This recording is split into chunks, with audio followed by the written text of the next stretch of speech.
Thank you. Oh my gosh. Thank you so much for having me here. I'm so excited. And to be following some of these ladies is why I do what I do.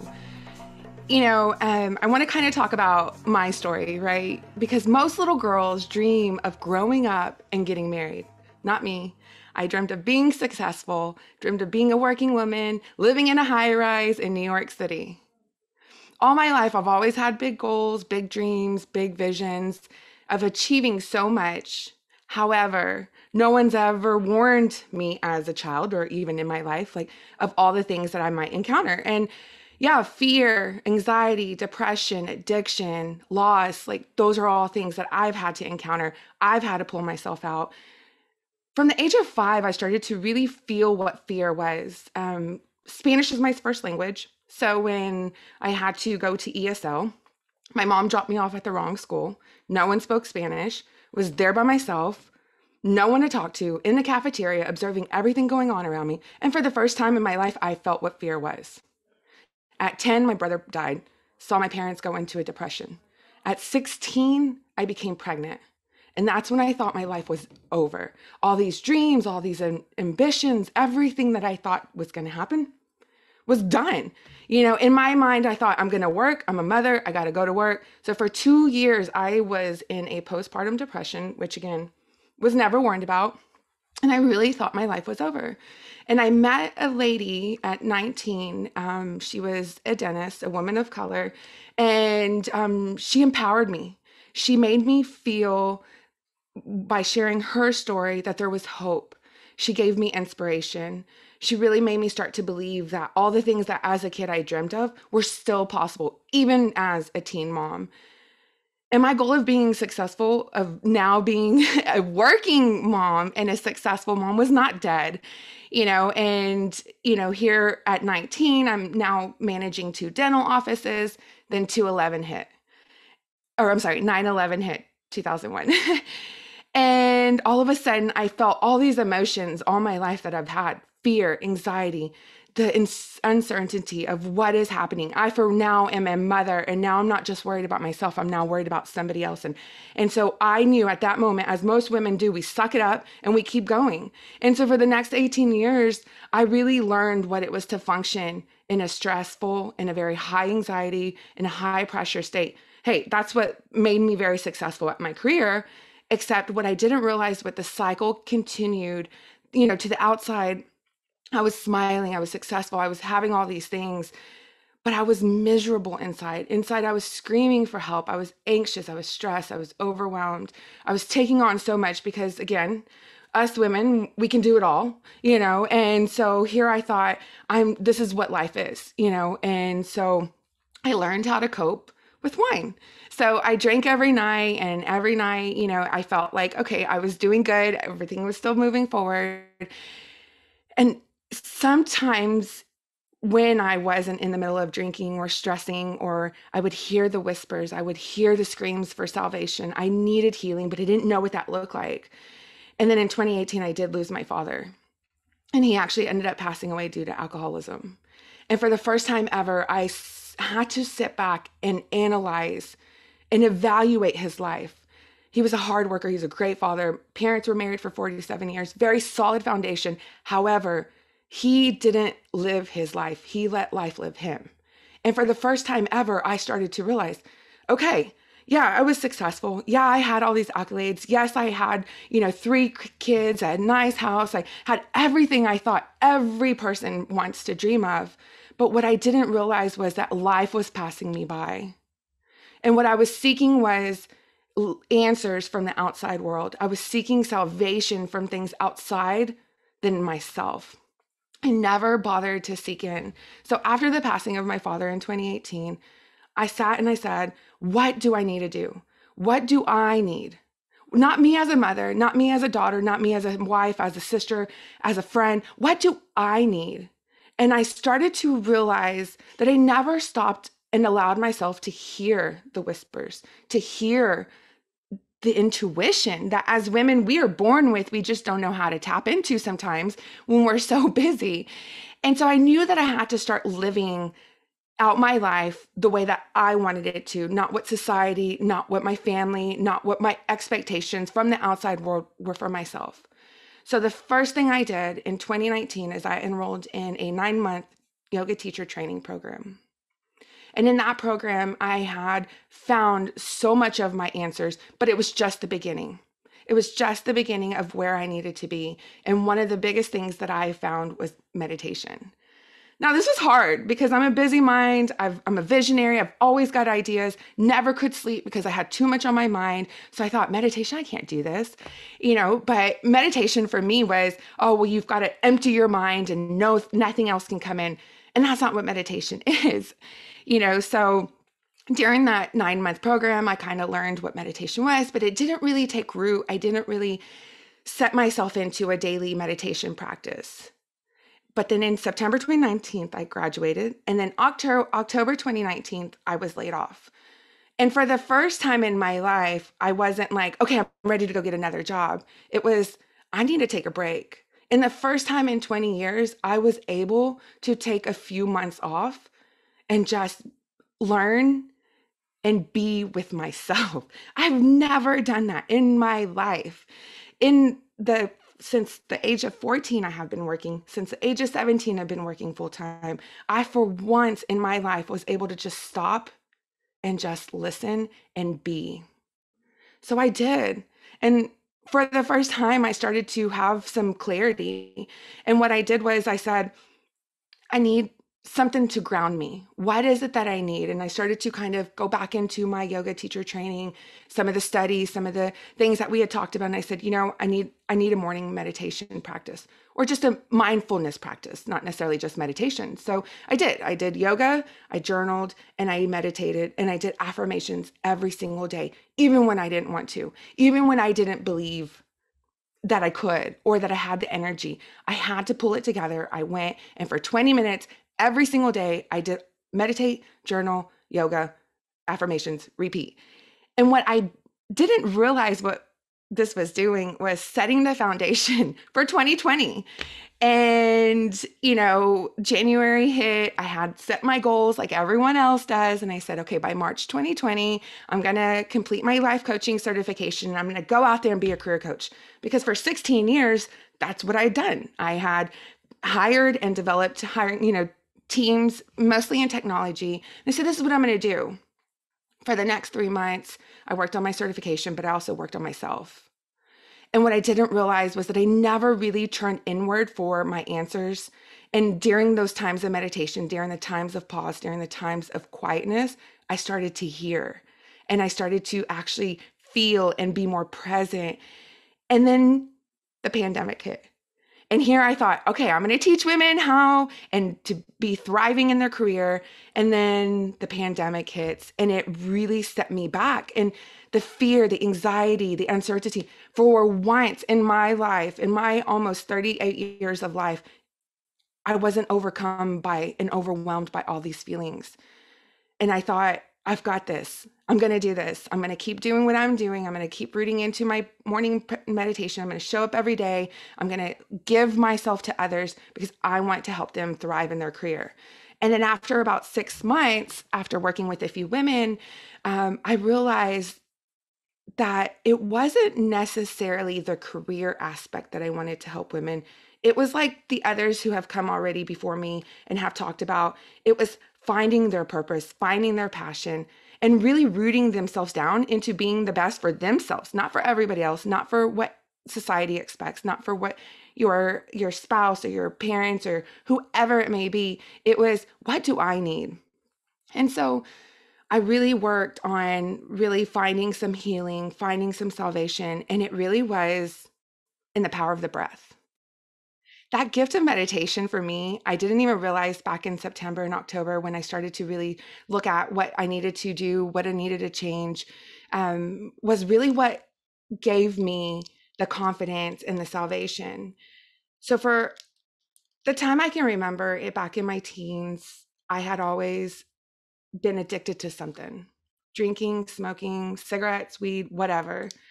And for the first time in my life, January 12th of 2020, I gave up alcohol. Now, the smoking, all that was in my early 20s. That was done and I moved on. However, the drinking had never really subsided. And it was January 12th of 2020, I decided I was going to quit. And for the next 6 months, I really stuck to not drinking a sip. So during the pandemic, during the next 3 months, I really stuck to not drinking. And what I did and what I found was that there was actually things that I was suppressing, things that I was drinking down and down and down further that had happened all in my childhood, that had happened in my teens and in my 20s, that shaped me and did some of these, what we consider, past traumas. They were now shadows. And they were shadows that I no longer was allowed to suppress because I didn't have alcohol. And this meditation was bringing up these feelings. There was mornings that I would cry, I would laugh, I would be in somber. I would wonder, what was that? I was euphoric. And for the first time in my life, I felt what it was to be high on life. And it sounds so cheesy, but that breath was what did it. And I didn't realize that when I started to let go, and like Diana said, when you start to let go, and the anxiety and the depression, the things that we hold on to, we no longer hold on to. Now they're still there and we have to work through them. However, when we can learn to let go and understand that if they are outside of our control, there's no need to worry or bring them in to have that fear or the anxiety. So I was really lucky that, I had started to do the work before the pandemic hit. But that pandemic really made me realize that I was not here to serve career-minded women. I was here to serve women. I was here to serve women to help them find what it took me so long to find.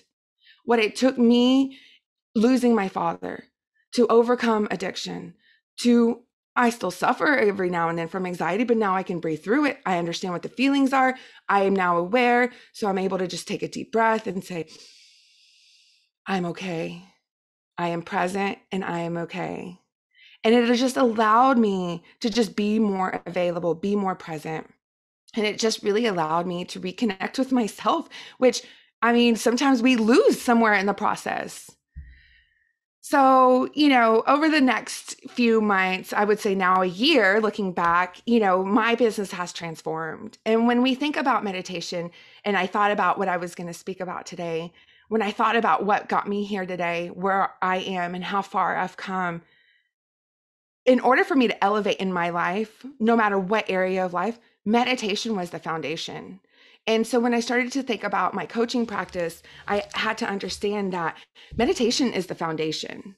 And it's not necessarily like sitting down for 30 minutes and just, no, it's about breathing, because even during this time, I had my bout of the COVID and I was able to bounce back, but every single day I did breath work and every single day I meditated, opposed to my husband, who he didn't do any of the things that I was doing. And he ended up in the ER and he ended up with pneumonia and he had it a lot harder than I did. And I kept telling him, you need to do breathing exercises and you need to meditate with me. And he just wouldn't, because what meditation does is that it helps us subside some of those things, because it allows us to bring us into the present moment, which a lot of us don't do. We worry about last week, we worry about last year, we worry about all the things that we've done up until today, and then we worry about tomorrow and then next year. It goes on. And of course, we want to be as prepared as we can, but sometimes we put our focus and our attention in places that we don't need. And so meditation just really helps ground you and bring you back into the center, into where you are now in control of your thoughts. Not necessarily the thoughts are controlling you. You are now controlling your thoughts, and that's all through the breath. So going back to the meditation is what helps you tune into your inner universe, because the universe around us is going to keep going. No matter what we do, no matter what we say, no matter what we think.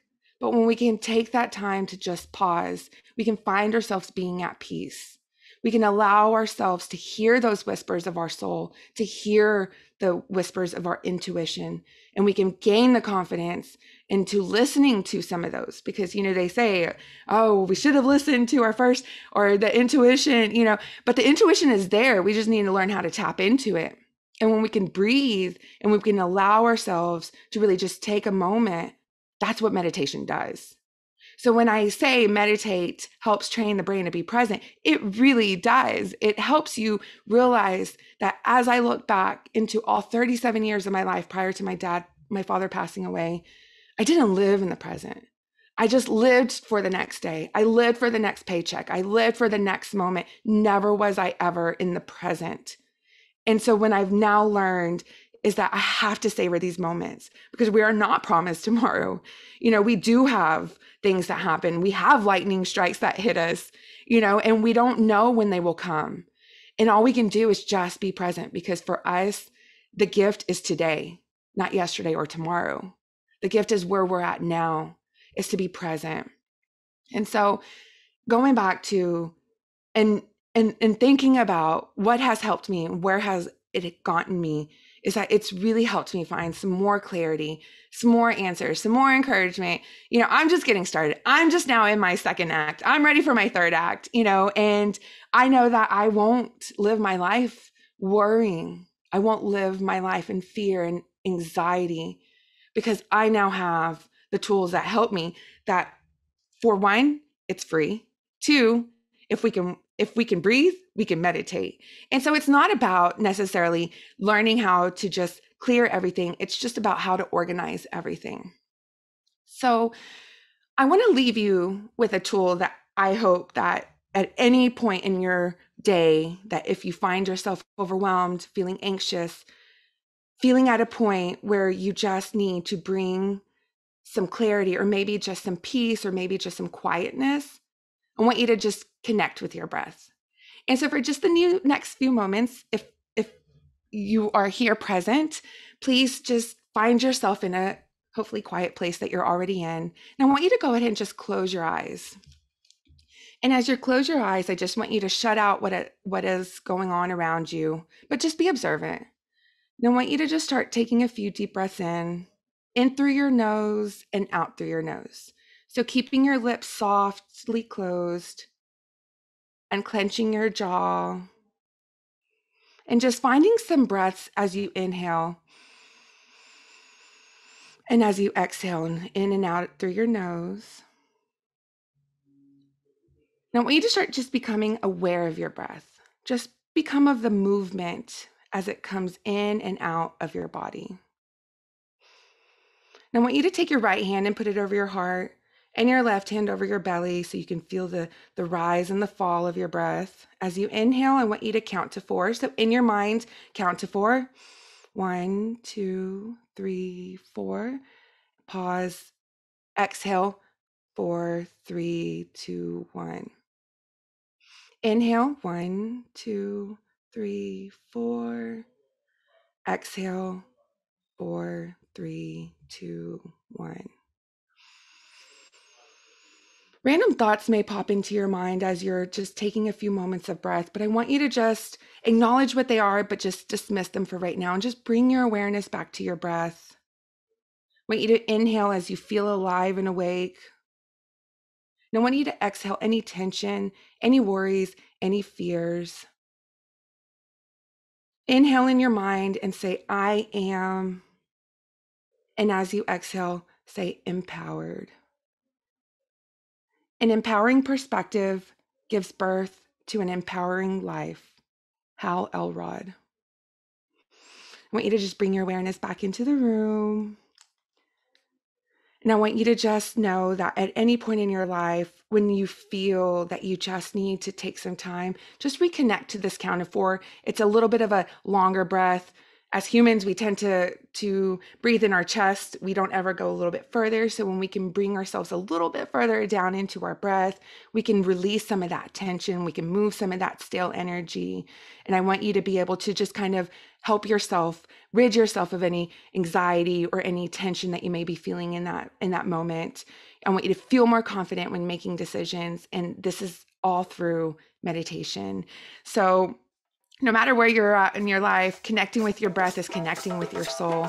So from my side to the universe, I just want to say thank you for allowing me to be here. With love and light, thank you.